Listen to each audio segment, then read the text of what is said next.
Clinton Monroe sent his resignation email at 11:43 p.m.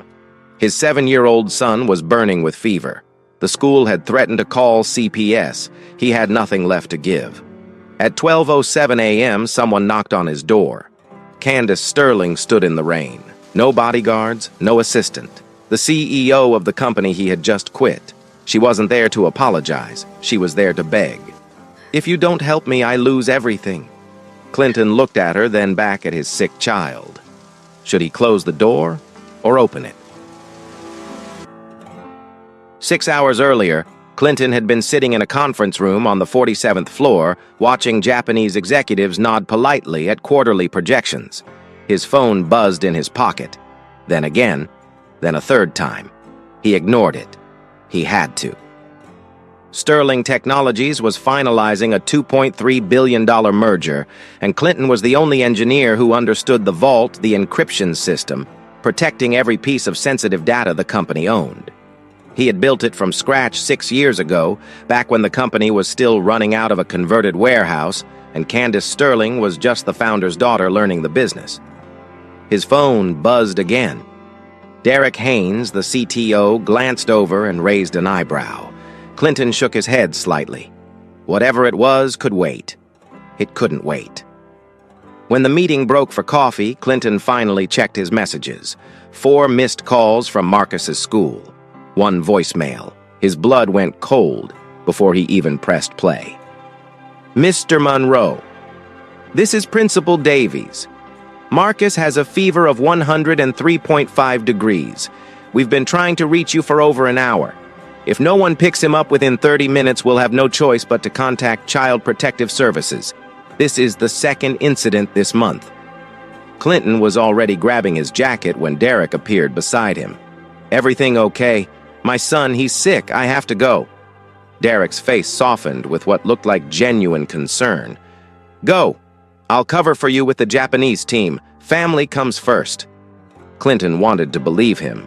He wanted to believe that someone in this building understood what it meant to be a single father, a black man trying to be twice as good just to be seen as equal. He wanted to believe that 6 years of loyalty meant something. "Thank you," he said and ran. By the time he reached the school, Marcus was shivering on a cot in the nurse's office, his small body radiating heat. The principal stood nearby with crossed arms and a clipboard, never a good sign. "Mr. Monroe, this is becoming a pattern. I was in a meeting. I came as fast as I could. You were 47 minutes late. Last month it was over an hour." Principal Davies lowered her voice, but her words cut just as deep. "We have a responsibility to these children. If we see continued evidence of inadequate supervision, we're obligated to report it." Clinton carried Marcus to the car without another word. There was nothing he could say that would change how they saw him. A black father alone, struggling. They had already written the story in their heads. At home, he gave Marcus children's Tylenol and sat beside his bed until the boy fell into a fitful sleep. That's when he checked his work email. 2 messages. The first was from HR. "Following your early departure from today's critical meeting, we must formally note concerns about your commitment level. Further incidents may result in disciplinary action." The second was from the automated scheduling system, another mandatory meeting tomorrow at 7 a.m.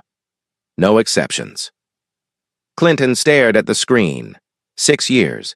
He had given this company 6 years of his life. He had missed Marcus's kindergarten graduation. He had worked through his wife Lydia's final months logging into servers from hospital waiting rooms because they told him the project couldn't wait. He had done everything right, and still he was one sick child away from being labeled a liability. He thought about Lydia's last night, how she had held his hand with what little strength she had left and made him promise. "Don't let them make you believe you're not enough. You are enough, Clinton. You always were." He opened a new email. At 11:43 p.m., he pressed send. The message was short. No apologies, no corporate pleasantries, just the truth. "I have given 6 years to this company. I built the vault from nothing.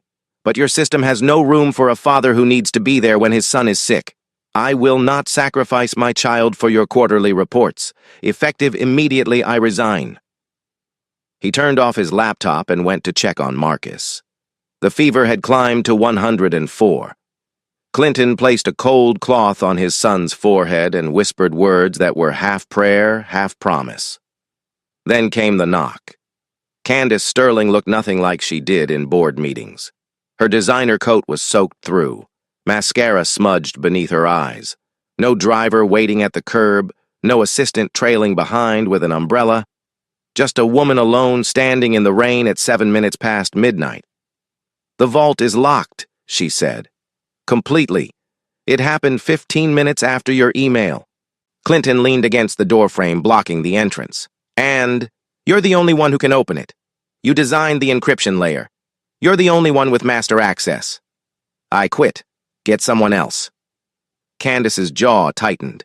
He could see her fighting the instinct to command to demand. But she had no leverage here. For the first time in her life, she needed something she couldn't buy. "If we don't restore access within 48 hours, the merger collapses. The company is done. 23,000 employees lose their jobs." "That sounds like a you problem." She flinched. "Good. What do you want?" she asked. Clinton looked at her, this woman who had never once learned his son's name, who had approved HR policies that punished parents for being parents who had inherited an empire and never questioned whether she deserved it. "Do you even know why I quit?" She didn't answer. "My son. His name is Marcus. He's 7 years old. Right now he's in that room with a fever of 104 degrees because I spent too many hours keeping your system secure instead of keeping him safe. And your company's response was to threaten my job." Candace's expression flickered. Something almost human passed behind her eyes. "I didn't know." "You never needed to know. That's the problem." They stood in silence, the rain filling the space between them. Inside, Marcus coughed a wet, rattling sound that made Clinton's chest tighten.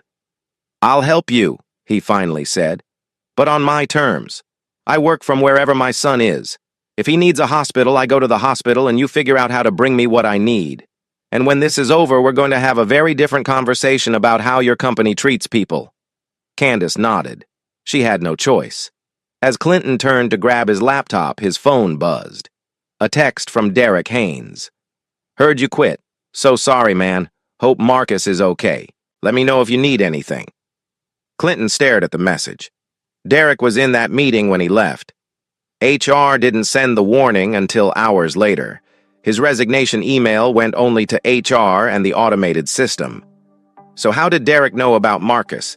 He slipped the phone into his pocket and said nothing, but a cold suspicion had begun to form, one he couldn't yet name but already knew would matter. "Let's go," he said to Candace. "Clock's ticking." The Sterling Technologies building was a ghost town at 2 in the morning. Clinton carried Marcus through the lobby, the boy's head resting against his shoulder, still burning with fever. Candace walked ahead, her heels clicking against marble floors that had probably cost more than Clinton's annual salary. "Security will need to verify your identity," she said, swiping her badge at the executive elevator. "I've worked here for 6 years. You resigned 4 hours ago. The system already processed your termination." She was right. When Clinton tried his badge at the 47th floor, the reader flashed red. Access denied. 6 years of his life erased in the time it took HR's automated system to update a database. Candace made a call. Within 20 minutes, Derek Haynes arrived, looking like he had thrown on clothes in a hurry.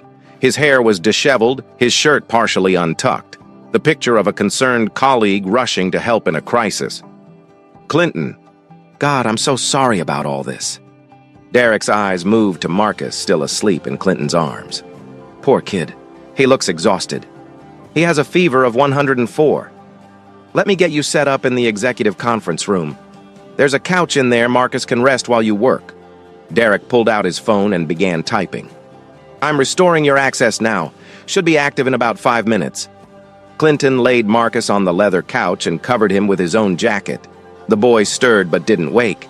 In the glow of the city lights through floor-to-ceiling windows, he looked so small, so fragile. "He's beautiful," Derek said softly, standing in the doorway. "Looks just like Lydia." Clinton's blood turned to ice. He turned slowly to face the CTO. No one at this company talked about Lydia. Not since the funeral, which only 3 colleagues had attended. Her name had become something people avoided, a discomfort to be sidestepped. And yet here was Derek speaking it like they had been close friends. "You knew my wife?" Derek's expression shifted almost imperceptibly. "I mean, I saw photos in your office back when you had one, before they moved everyone to open floor plans." He smiled, but it didn't reach his eyes. "Anyway, I should let you work. Clock's ticking, right?" He left before Clinton could respond. The vault's interface loaded on the main screen. Clinton began running diagnostics, his fingers moving across the keyboard with the muscle memory of 6 years. Candace sat across the table, watching, waiting for answers she couldn't understand. By 4 a.m., Clinton had confirmed what he already suspected. "It wasn't a hack," he said. Candace leaned forward. "What do you mean? The vault wasn't breached from the outside. Someone activated the dead man's switch from inside the network." "The what?" Clinton pulled up a diagram on the screen. "When I built the vault, I included a failsafe. If the system detected a catastrophic internal threat, it could lock itself down completely. Total encryption, no external access. It was designed to protect against corporate espionage. If someone tried to steal data from within, the whole thing would seal itself. And someone triggered it manually, exactly 15 minutes after I sent my resignation email at 11:58 p.m. The implication hung in the air between them. Candace understood it immediately. "They wanted it to look like you did it." Clinton nodded. "A disgruntled employee quitting in the middle of a crisis locks the company out of its own system. Perfect story. And if that employee happens to be a black man with a chip on his shoulder about how he's been treated..." He let out a bitter laugh. "I'm the ideal scapegoat. Who else knows about this switch?" Clinton stared at the screen at the log files that showed exactly which device had triggered the lockdown. He knew the answer, but saying it out loud would change everything. Only 2 people knew, me and Derek. The morning came too fast. By 6 a.m., Clinton had managed to bypass 2 of the 7 encryption layers, but his hands were shaking from exhaustion, and his mind kept drifting to Marcus, still sleeping on the couch. At 7:15, the boy woke up screaming. Clinton was at his side in seconds. Marcus's body had gone rigid, his eyes rolled back, limbs jerking in violent spasms. A febrile seizure. Clinton had read about them, but had never seen one, never imagined he would watch his son convulse in his arms while he counted the seconds and prayed it would stop. It lasted 43 seconds. It felt like 43 years. "Call 911, he shouted at Candace, who was already dialing. "Now." The ambulance arrived in 12 minutes. The paramedics took Marcus on a stretcher, and Clinton climbed in beside him, holding his son's small hand as they raced through early morning traffic. He didn't look back at the building. He didn't think about the vault, the merger, the $2.3 billion hanging in the balance. None of it mattered. None of it had ever mattered. At the hospital, they rushed Marcus into the emergency room. Clinton tried to follow, but was stopped at the double doors. "Family waiting area is down the hall, sir. A doctor will be with you shortly." He stood in that hallway alone, watching the doors swing shut. And then something inside him broke. He slid down the wall until he was sitting on the cold floor, and for the first time since Lydia's funeral, he cried. Not quiet tears, but the deep, racking sobs of a man who had spent 2 years holding everything together and had finally run out of strength. That's how Candace found him. She had followed the ambulance in her own car, still wearing last night's rain-soaked clothes. She looked at him for a long moment, this powerful CEO, who had never seen vulnerability as anything but weakness. Then she sat down beside him on the floor. She didn't say it would be okay. She didn't offer empty reassurances. She just sat there close enough that he could feel her presence, far enough that she wasn't intruding. "My father died 3 years ago," she said quietly. "Heart attack in his office. I was in Singapore closing a deal. By the time my plane landed, he was gone." Her voice was steady, but Clinton could hear the cracks beneath the surface. "I've spent every day since then trying to prove I deserved what he built. and I've never once stopped to ask myself what I lost along the way." Clinton wiped his eyes with the back of his hand. "Why are you telling me this? Because I think you might be the first person in years who sees me as something other than a title." A doctor appeared before Clinton could respond. Marcus had a severe bacterial infection, probably brewing for days before the fever spiked. They had started IV antibiotics and would need to monitor him for the next 24 to 48 hours. He was stable, but not out of danger. Clinton spent the next 6 hours at his son's bedside, watching the monitors counting each breath. Candace stayed for the first 2 hours, then left to handle what she called damage control. The damage, it turned out, was already done. By noon, news of the security crisis had leaked to the press.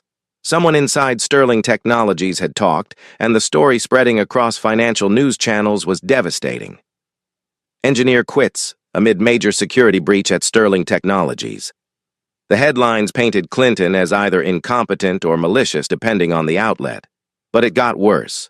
A photo surfaced online, Candace Sterling standing at the door of a rundown apartment building at midnight. The internet did what the internet always does. It invented stories. She was having an affair with an employee. She was bribing someone to cover up the breach. She was desperate and out of control. Clinton watched the coverage on his phone, sitting beside Marcus's hospital bed. His inbox filled with messages from former colleagues, most expressing shock, a few offering support, one or two clearly fishing for gossip. And then there was Derek's message. "Clinton, this is getting ugly. The board is meeting this afternoon. I'm doing everything I can to defend you, but you should know they're looking for someone to blame. Stay strong, brother." Brother.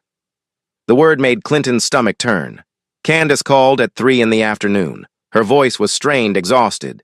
"The board wants a scapegoat. They're threatening to announce you as the primary suspect unless we can prove otherwise in the next 24 hours. And what do you want? I want to fix this, but I need you to come back and finish what you started." Clinton looked at Marcus, sleeping peacefully now, his small chest rising and falling with each breath. "You know what it would look like if I came back now, like I'm crawling, like I'm begging for my job." "I know. Then why should I do it?" Candace's answer surprised him. "Because you're the only person who can prove you're innocent, and because I'm asking you, not the company, not the board. I'm asking." It was the first time she had spoken to him as an equal. He agreed to return that night after visiting hours ended. A private nurse would stay with Marcus, paid for by Candace personally.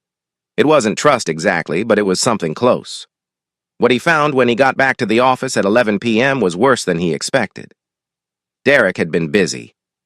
In the hours since the board meeting, the CTO had been quietly building a case against Clinton, documenting every time he had left early, every meeting he had missed, every instance where his personal issues had interfered with work. "It's for your protection," Derek explained when Clinton confronted him. "If we can show that you were struggling, overwhelmed, not in your right mind, maybe they'll go easy on you." "Go easy on me for something I didn't do?" Derek's mask of concern didn't slip, but something cold flickered behind his eyes. "I'm just trying to help Clinton. We all are." Clinton returned to the conference room and dove back into the vault's code. By 2 a.m., he had found what he was looking for, the device ID that had triggered the dead man's switch. It wasn't his laptop, it wasn't his workstation. It was a device registered to the CTO's office, Derek's device. He saved the logs, encrypted them with his personal key, and sent copies to 3 different locations: his personal email, a secure cloud server, and a contact he hadn't spoken to in years, James Porter, a former colleague who now worked for the Financial Crimes Division of the FBI. At 3 a.m., his phone rang. Candace. "The board made their decision," she said. Her voice was flat, defeated. "If this isn't resolved by tomorrow night, they're going to announce that you're under investigation.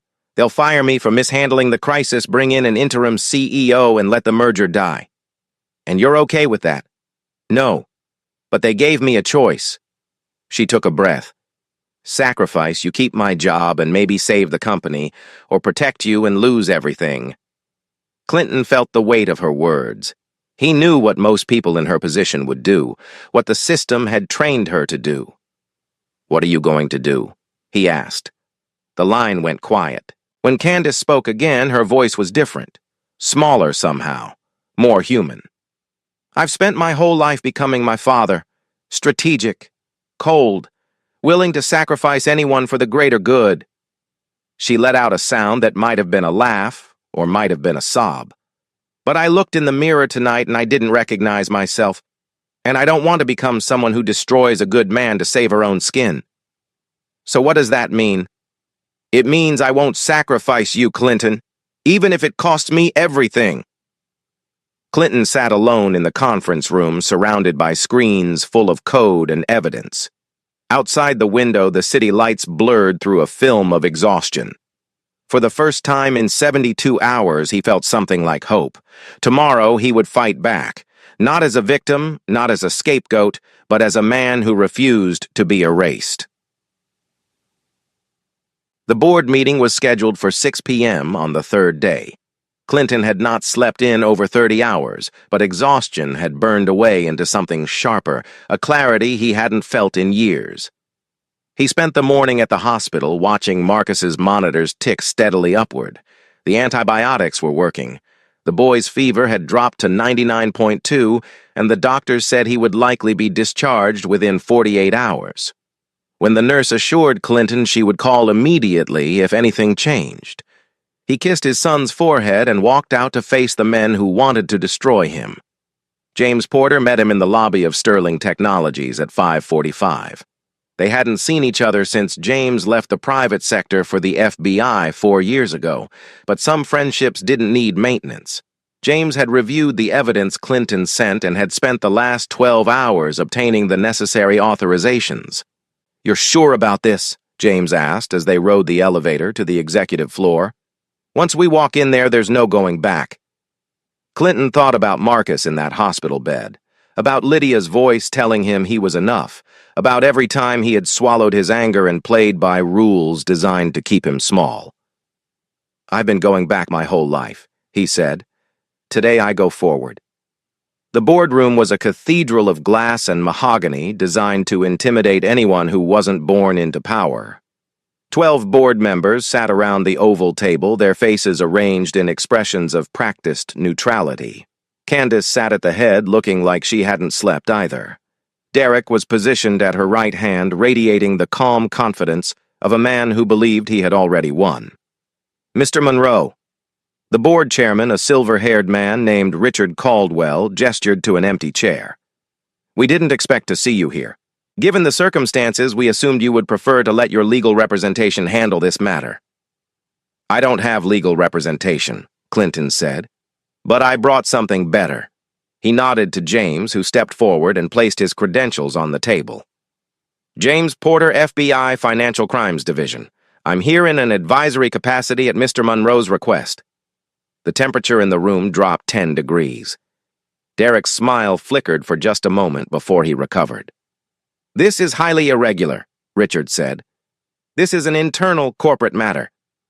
It stopped being internal when someone committed securities fraud and computer crimes to sabotage a $2.3 billion merger, Clinton replied. He pulled a tablet from his bag and connected it to the room's display system. "If you'll allow me about 5 minutes, I can show you exactly what happened and who did it." Richard looked at the other board members, then at Candace. She nodded once. "Proceed." The first slide showed the vault's architecture simplified for a non-technical audience, but clear enough to follow. Clinton explained the dead man's switch, how it was designed to protect against internal threats, and how only 2 people in the company knew it existed. "The switch was activated at 11:58 p.m., exactly 15 minutes after my resignation email was processed by the HR system." He clicked to the next slide. "This is the device log showing which computer triggered the lockdown." A serial number appeared on the screen, followed by its registered owner, Derek Haynes, Chief Technology Officer. Derek laughed, but it sounded hollow. "That's absurd. Someone obviously spoofed my credentials. Clinton has the technical knowledge to do exactly that." "I do," Clinton agreed, "which is why I anticipated that defense." He clicked again. "This is the building's security footage from 11:58 p.m. that night." The video showed Derek sitting alone in his office typing on his computer at the exact moment the switch was triggered.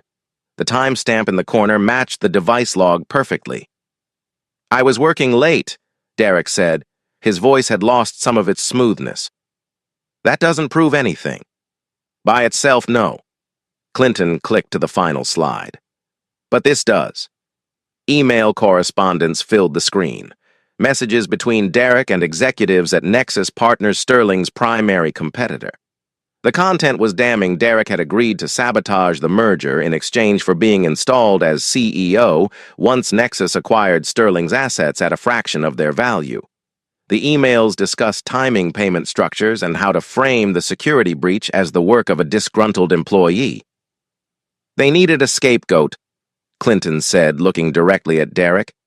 "A black engineer who had just quit after being mistreated by the company. Someone the public would find easy to blame. You were counting on the board being so desperate to save themselves that they wouldn't look too closely at the evidence."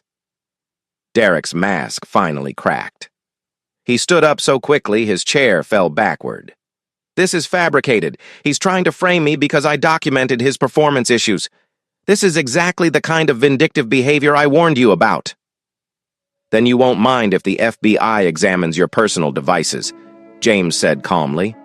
"I have a warrant ready. We can do this here or we can do it downtown." The room erupted. Board members shouted over each other, demanding explanations, calling for lawyers. Through the chaos, Clinton watched Derek's face cycle through denial, anger, and finally the cold recognition of a man who had run out of moves. Candace stood. The room went quiet. "Derek Haynes, your employment with Sterling Technologies is terminated effective immediately. Security will escort you from the building. The board will cooperate fully with the FBI's investigation." She turned to Richard. "Unless anyone objects." No one did. As security officers led Derek toward the door, he stopped beside Clinton. The friendly mask was gone entirely, now replaced by something ugly and raw. "You should have just disappeared," Derek said quietly. "You had the chance to walk away." Clinton met his eyes without flinching. "I have a son who's going to grow up knowing his father doesn't run from anything." After Derek was gone, the boardroom felt lighter somehow. Richard Caldwell approached Clinton with an expression that might have been respect or might have been the calculation of a man reassessing an asset. "Mr. Monroe, the board owes you an apology and considerable compensation. I don't want your money." Clinton looked at Candace. "But there is something else." The meeting continued for another hour. By the end, several things had been decided. The merger would proceed. The Japanese partners, far from being scared off by the crisis, were impressed by how quickly and transparently Sterling had handled the sabotage. Clinton would return to the company in a newly created position, Vice President of Engineering, reporting directly to the CEO. But more importantly, Candace had committed to something that surprised everyone in the room, including herself. Sterling Technologies would implement a comprehensive family emergency policy, the first of its kind in the industry. No employee would ever again have to choose between their job and their child's health. Later that night, Clinton received a call from the lawyer Candace had assigned to handle his personal matters. The CPS inquiry had been closed. The school had received a letter from Sterling Technologies' legal department, along with a personal note from Candace explaining that Clinton Monroe was one of the most valuable employees in the company, and that any system unable to accommodate a devoted father was a system in need of reform. Clinton hung up the phone and sat in the hospital chair beside his sleeping son. For the first time in 3 days, he let himself breathe. 1 week later, Marcus opened his eyes and found his father sitting beside the hospital bed, exactly where he had been every morning and every night. "Dad," the boy's voice was weak but clear. "Did you get fired?" Clinton smiled and squeezed his son's hand. "No, buddy, I didn't get fired." "But you quit. I heard you on the phone." "I did quit, but then I went back, on my own terms this time." Marcus thought about this for a moment, processing it the way 7-year-olds do with a seriousness that adults often underestimate. "So you won?" Clinton felt something catch in his throat. He thought about Lydia, about the promise he had made to her, about all the nights he had wondered if he was failing as a father. "Yeah," he said softly. "This time I won." Marcus smiled and closed his eyes again. "You always win, Dad." Clinton held his son's hand and let the tears come. But this time they weren't tears of grief or exhaustion. They were something else entirely. 2 weeks after the crisis, Candace stood before the entire company at an all-hands meeting. She announced the new family emergency policy, the flexible working arrangements, the commitment to treating employees as human beings rather than resources to be optimized. "We almost lost one of our best people," she said, "because this company had no room for a father who needed to be there for his sick child. That failure was mine, and I intend to make sure it never happens again." After the meeting, she stopped by Clinton's new office, a corner room with actual walls and a door that closed. She placed a small card on his desk. Inside was a photograph of Marcus in the hospital grinning despite the IV in his arm holding a teddy bear that had arrived anonymously on the second day of his stay. Clinton looked at her. "You didn't have to do that." Candace shrugged. "I know, but I wanted to." She left without another word. But something had shifted between them, not friendship exactly, but a mutual recognition. They had both been changed by those 72 hours. That night, Clinton sat by the window of his apartment watching Marcus sleep peacefully in his own bed for the first time in weeks. The fever was gone. The color had returned to his cheeks. He looked like a normal 7-year-old again, dreaming whatever dreams 7-year-olds dream. Clinton whispered into the darkness, speaking to someone who wasn't there, but who he knew was always listening. "I kept my promise, Lydia. He's not alone, and neither am I." Outside, the city hummed with its usual noise, sirens, traffic, the endless rhythm of people living their lives. But inside that small apartment, there was only peace. The door that had opened at midnight hadn't led to destruction after all.